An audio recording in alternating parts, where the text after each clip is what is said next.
So, Andrew, it is so good to have you here. And I know that you will be known to a lot of this community because I know a lot of your crew are on this live stream as well.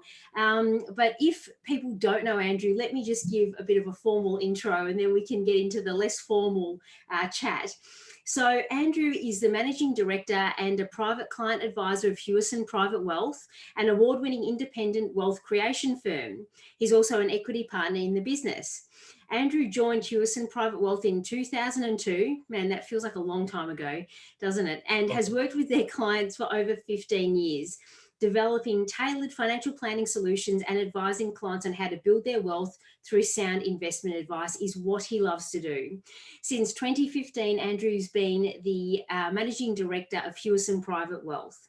Andrew's skills are broad-ranging in all aspects of strategic financial planning, tailored financial advice and wealth management. And I'd also hazard a guess, Andrew, also extend to leadership and running a business and motivating staff and all good things we're going to get into.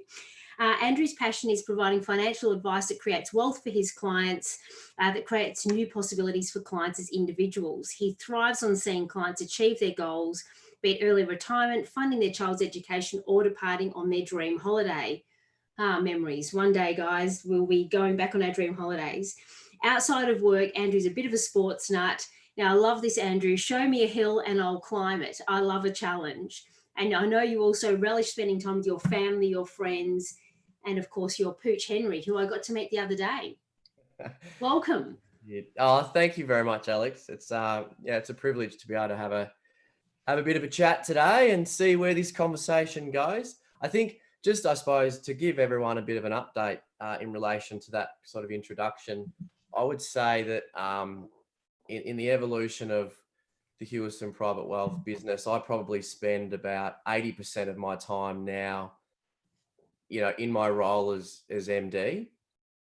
I'm still an advisor with a handful of clients, but there's, to be brutally honest, there are a lot of other advisors that I work with that are, I think, a lot better than I am at looking after our clients. And so over the last couple of years, I'm still, part of my role is still to introduce clients into the business and manage a relationship with them. But I do probably spend more of my time now on leading our team, which is, I think, around about 37 people these days, and continuing to grow. We hired two new people about 2 weeks before COVID-19 sent us all home, but we still managed to onboard those staff members as well. So, okay, great context. So many questions as always. So let's start with how are you? You've got new staff, you've got your own clients, all those sorts of things. How are you actually leading remotely? And I know you're no stranger to doing your own live streams and video messages and all sorts of things. But so what have you found that transition from, I guess, business, well, as it used to be, to the current scenario? What's changed for you as a leader? Well, I think the first thing I'd say is I believe, not I believe, Hewison Private Wealth, we feel very lucky, and I feel very lucky and grateful, and I fully appreciate that others on this call today might not be in the same position, and I'm certainly empathetic to those people. But in our situation, given the nature of our business, being fully transparent about it, I mean, we've always charged a fee for service to look after our clients, and we manage in this day and age, I think we manage in excess of $1 billion in funds under management, and our work has to continue. More so than ever in times of volatility, whether it's a pandemic or a GFC. I mean, this is where I truly believe we really earn our money. And so our revenue stream, whilst it is tied to the market, our revenue stream has continued to come in. So, we had to, really quickly, we had to adapt as fast as we could. One of the key pillars of our business, in our branding, there's 4 squares there, and they represent 4 pillars. One of those pillars is innovation. You know, we have worked really hard over the 35 years to try and ensure that we're ahead of the game, or at the top end of the financial services game. And the way that we've looked to do that is through innovation. And I know this is very basic in its purest, in its sense, but I mean, a few years ago, we elected, from a risk management point of view, we elected to try and take all of our systems and software into the cloud. And as those, those big black PC boxes started to expire in the office, we did start to look at, how we were going to create greater flexibility for our staff. And one of the ways to do that was obviously providing them with a laptop, and those laptops now are more powerful than those black boxes. So the vast majority of our staff already had laptops. So when we made this decision, and we voluntarily made it, probably, because throughout this last 5 or 6 weeks, everything's just happened so fast. 2 days is a lifetime in this whole situation. Absolutely. Yeah, and so we kind of a week before, we went into a week or two before we went into stage 3, and I know the stages are very state based, so we're based in Melbourne. We elected to send the majority of our staff home. So there was certainly a period of adjustment there, but my belief and my objective has been, how do we recreate normal as fast as possible, and with obviously within being realistic about it. So how do we create business as usual, conducting all of the same meetings that we would normally have? So, client services department, planning department, and across the whole company, we have various meetings throughout the week. And even more important now than ever, because trying to get some kind of human interaction while some people are in complete isolation is more important than ever. So, recreating those meetings through Zoom or Microsoft Teams, which is what we use, has been an absolute priority.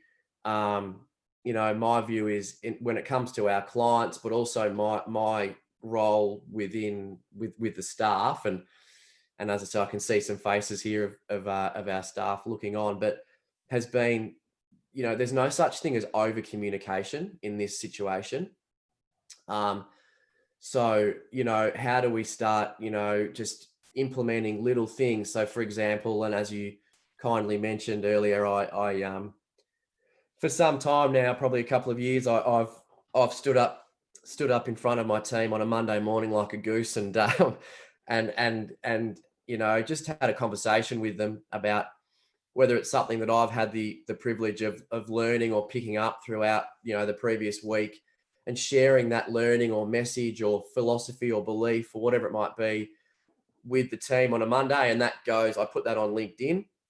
But since this whole thing kicked off, I've decided to do, small daily videos to the team, which I put through Teams. So I was on the beach this morning. I'm based down at the moment, temporarily based down on the Mornington Peninsula at the moment, and I'm lucky to be close to the beach. So I was out there walking the dog as the sun was rising this morning, and I thought, well, let's, what a great opportunity to share this beautiful moment with everyone in the team, and just, share a bit of a message that hopefully puts a smile on their faces to sort of set them up for the day. It's so important. And you touched on something that's really close to my heart as well, about this concept of over communication, because I believe that as well. But it is very easy. We've had quite a few of our members from both sides, one as leaders and also as team members. The leaders saying, but am I over communicating? Is it too much? I feel like I'm repeating the same thing over and over again. And on the other side, we've had team members say, I'm not getting enough communication from my leader. How can I ask them to communicate more? And well, so I'd rather be told.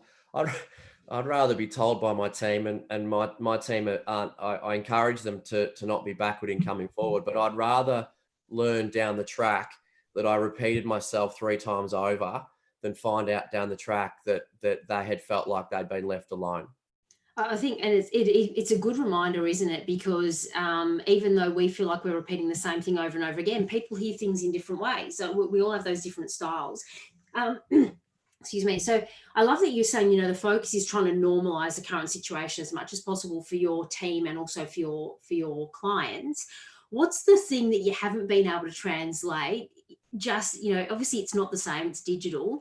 Have you had to amend anything in terms of the way you do meetings or the way you communicate or prioritize, or any of those things that you've taken for granted when you're in an office together? What have you found has been the biggest change or thing you've had to adapt?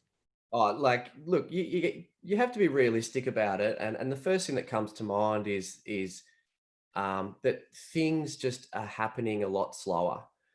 So whilst I and some other people in the business have for the last, I don't know, 3 years have worked from home a day a week, because it is nice to get stuck into some things, some projects, some client work that sometimes you're unable to do with some of the distractions that can carry on in the office. I would say subconsciously, a lot of those distractions are actually distractions that you create yourself, because they're welcome distractions. If you've got your head down and you're working and you want a human interaction, you want to get up and go and say good day to someone, then you have that ability in the office to do that. Whereas at home, you don't. And I'll touch on that in a second, but I just think productivity in relation to getting answers to things, I can't just yell out to someone. I can't just walk across to someone and ask a question and say, hey, can we do this? Can we do that? What's happening with this client, etc. Everything's, you just, because you're not there, it does feel like a barrier, and it is a barrier, because it's got to be, you can jump on a call, but it's just not quite the same. And particularly being able to say, look, can we just get 3 people just to have a quick chat about this, because we're all involved in it. I mean, it's, the process is certainly not as smooth when you're isolated at home on your own. So I think that's probably the first thing that you need to be more structured in saying, okay, can I get you guys onto a call at this time so we can discuss this, as opposed to kind of just yelling out over your desk or whatever it might be. In terms of adapting, like, everyone would agree, I'm sure, that in an office environment, I mean, the vast majority of us absolutely crave and absolutely love just the banter, human interaction, having a laugh. I mean, in our organization, a couple of years ago now, we have staff conferences every year. So whether we had 8 people 20 years ago or 37 now, once a year we get off site for 2 days, and we pull different parts of our business apart, and we all share in whatever the outcomes are, from whatever we can make better. And out of that, a couple of years ago, we created, we came up with a lot of different sticky notes around what was really important to us as our values, and things important to us internally. And we came up with 3 internal values, or 3 company values: fun, family, and empowerment.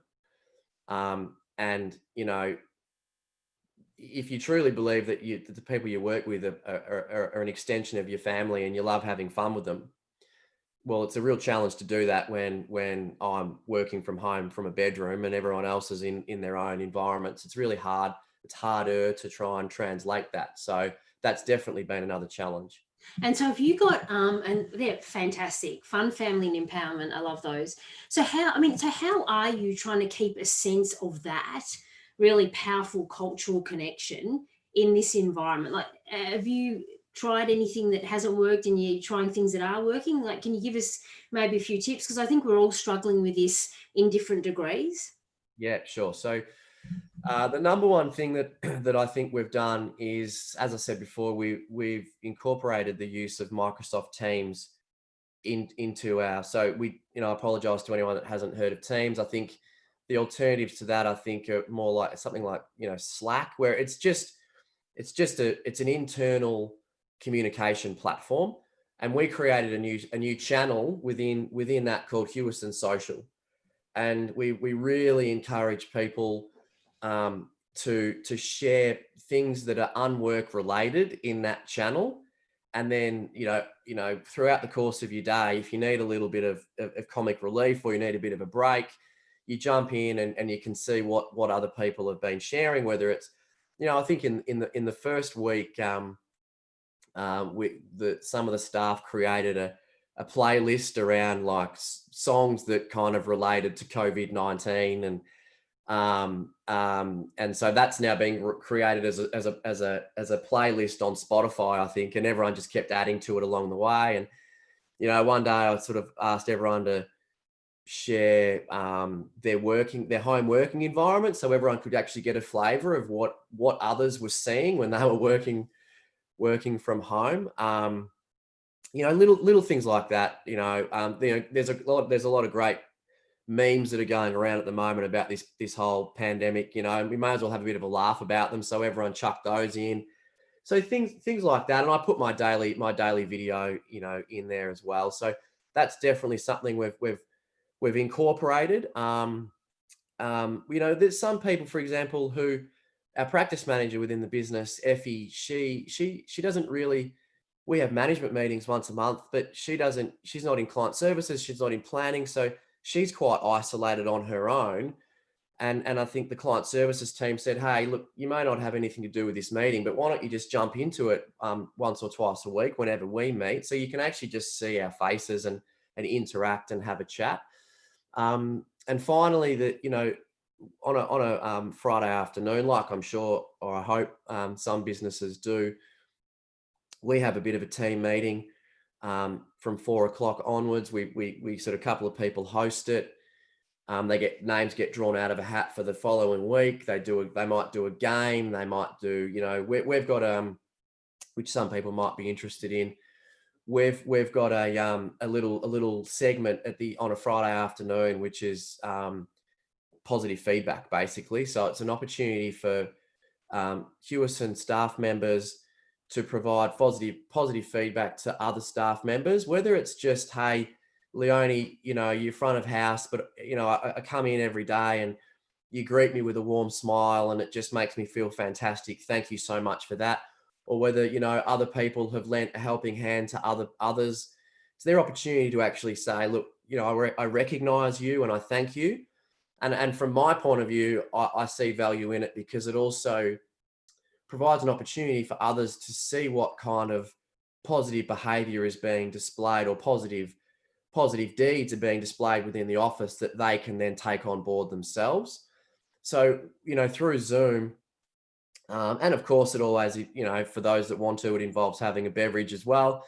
So on a Friday afternoon, we're still doing that. We're nothing has changed. Two people are still managing that. We're doing it virtually, and look, it's not the same, but it's still giving everyone a great deal of, feeling that connection of just having a chat on a Friday afternoon. So they're kind of some of the things that we've been doing.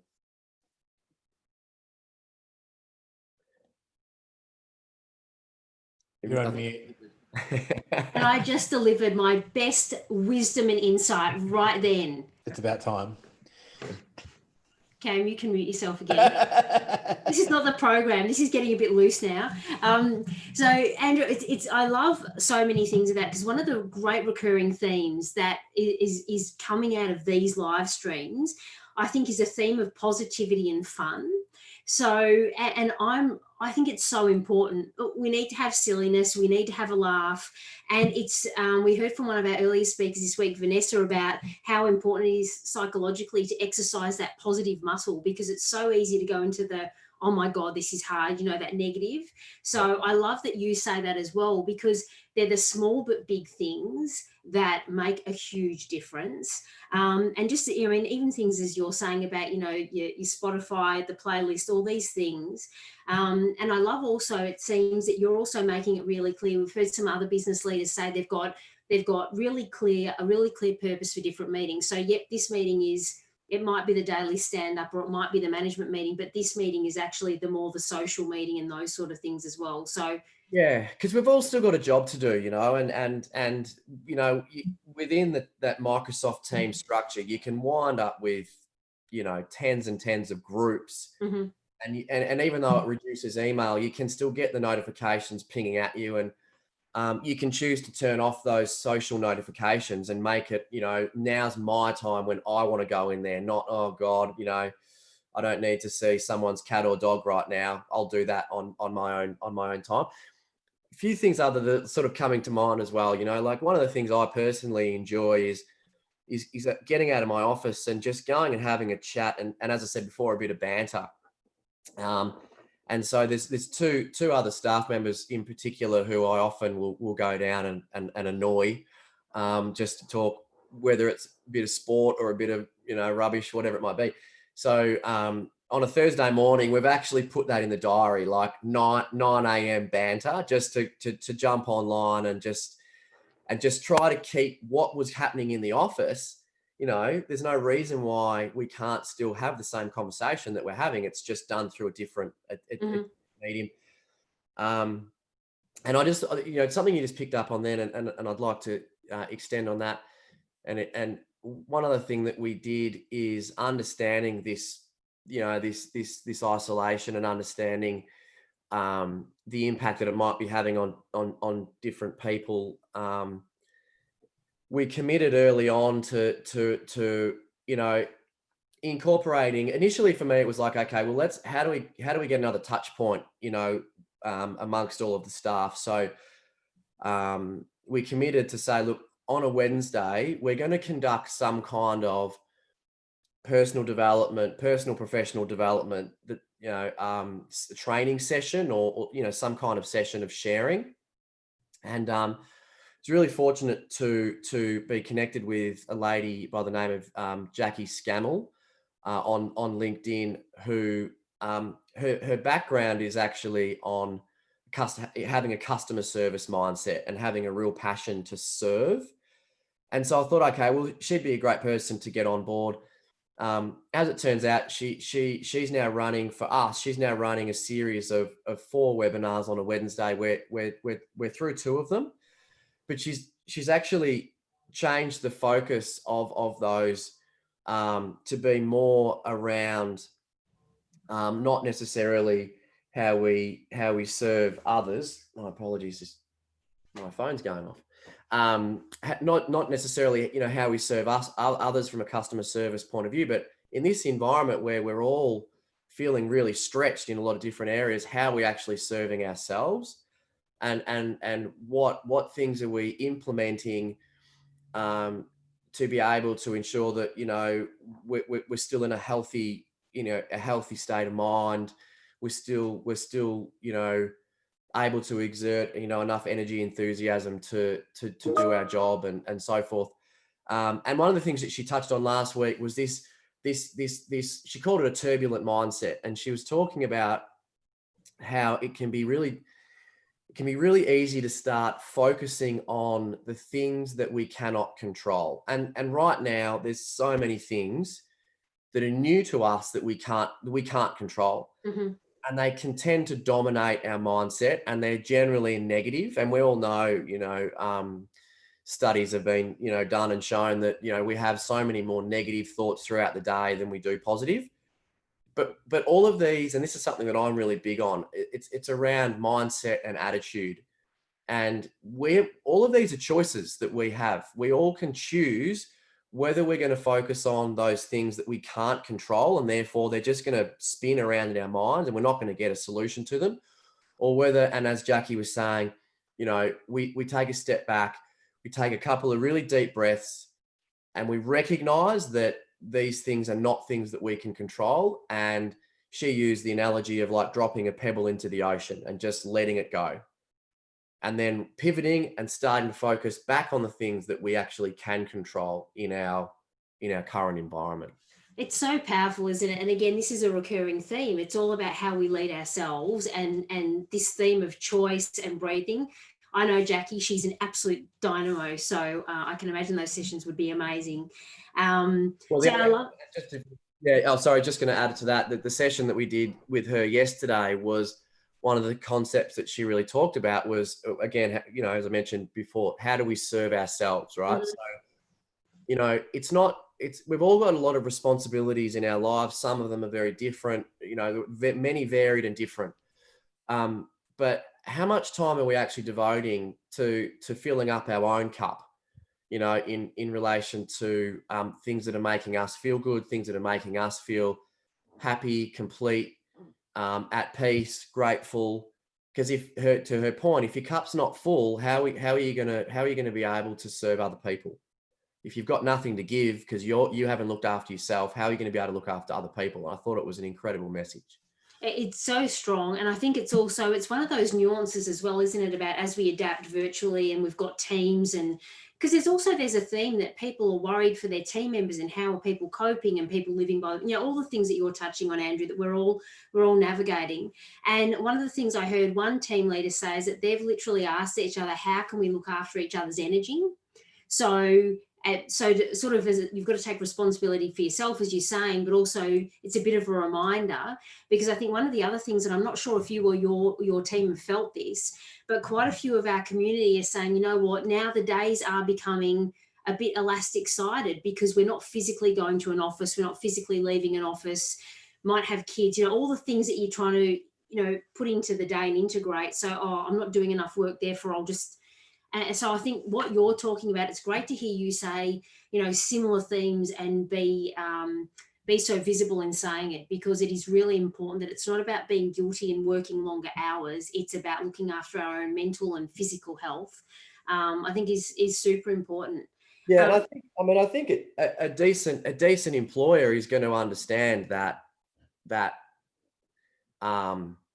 your ability to produce, like your productivity, is going to be compromised at different times. You have to recognize that. You can't say, well, your child distracted you for an hour during the day, or you were homeschooling one of your children. So sorry, but you're going to have to pick that up at 8 o'clock at night. I mean, we're lucky. Those who are working from home and companies that have organized themselves to work at home are lucky, to some degree, to still be in a position to function whilst and there's so many challenges for people that are working from home, that employers and leaders need to recognize. And I've got and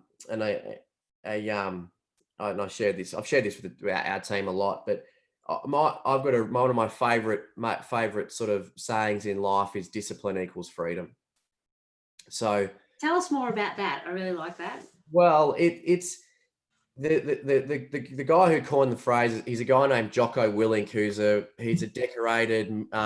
Cameron's giving me the thumbs up. He's a decorated Navy SEAL, and he's turned himself into a very successful business mentor, business coach, and applying a lot of the things that he learned in the SEALs across into working or just normal life, right? So the concept of discipline equals freedom means, if you let's say you set yourself a goal and you've decided that that goal is something that's very, very important to you, and you're committed to it. The only way you're going to be able to assign time to those things that you're truly passionate about is if you assign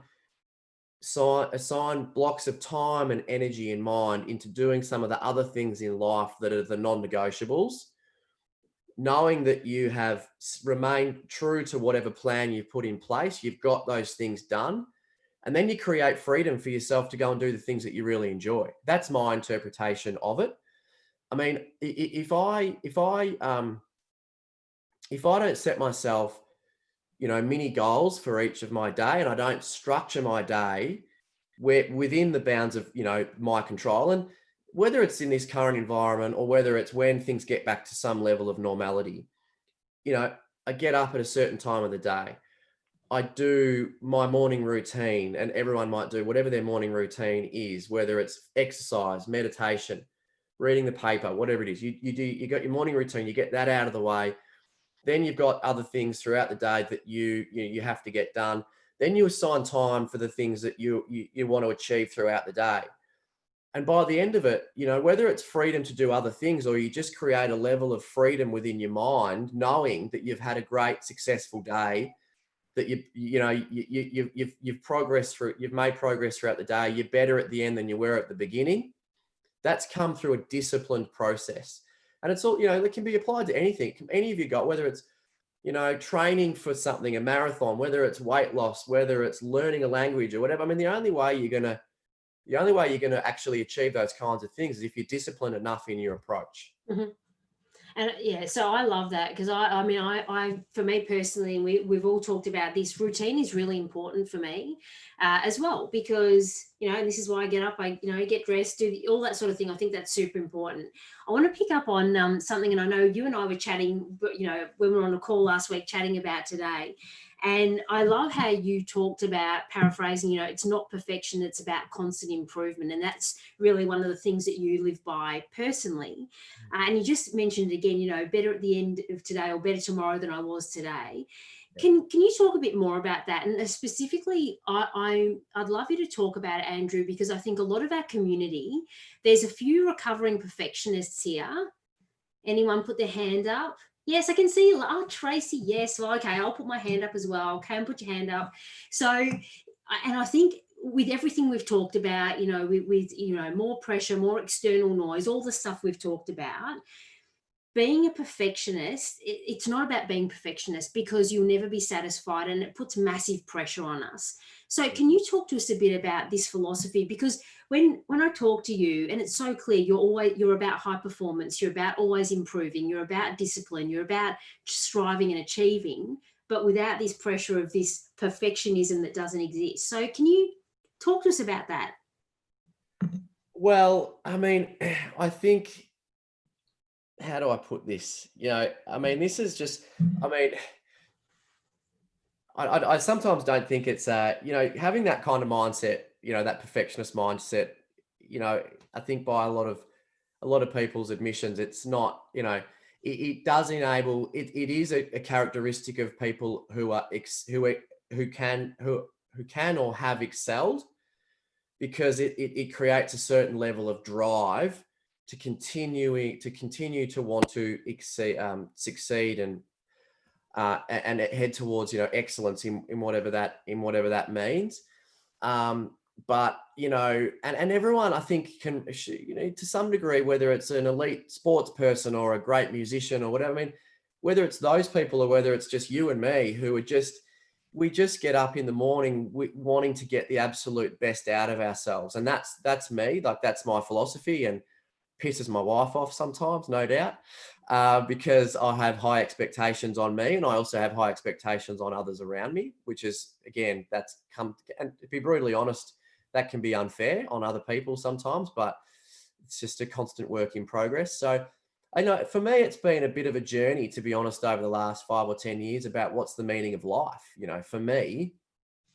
And all I can really put it down to right now these days is it's a privilege for me to be on this earth, to live where I live, to have the people around me, to be fit and healthy the way that I am.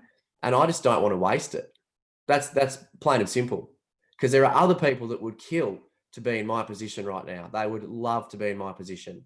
I've worked hard to get where I am, but I was also born into an environment that has allowed me those opportunities. And I heard a great quote not that long ago around, well, what is wealth? And the I can't remember the exact quote, but essentially what it was working towards was, wealth is the ability to choose. It's not about money. Is that if I have the ability to choose whether I go to the beach for a swim, or whether I go to the fridge and pick out something to eat because I've got an abundance of food in my fridge, I'm a wealthy person because I get to make those choices. There are some people out there that don't get those choices whatsoever. And so, coming back to what we were talking about before, the moment you think you've achieved everything you can achieve, and you've achieved whatever excellence means, that's when you're going to stop. You'll stop doing, and you'll probably go and look for something else to do, or that might be the point in time where,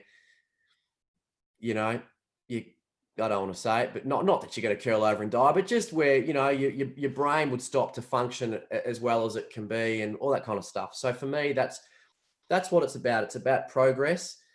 And it's about just, you know, again, trying to be the best person I can be for myself and those around me. And that includes my team. I mean, when I took over this role, excuse me, 5 or so years ago, um, ever since, for me, it's been a privilege to lead the people that I lead, and it's been a really humbling experience to know that a person in my position has the ability to be able to impact change, hopefully in a positive manner, for so many other people, and I just don't take that responsibility lightly.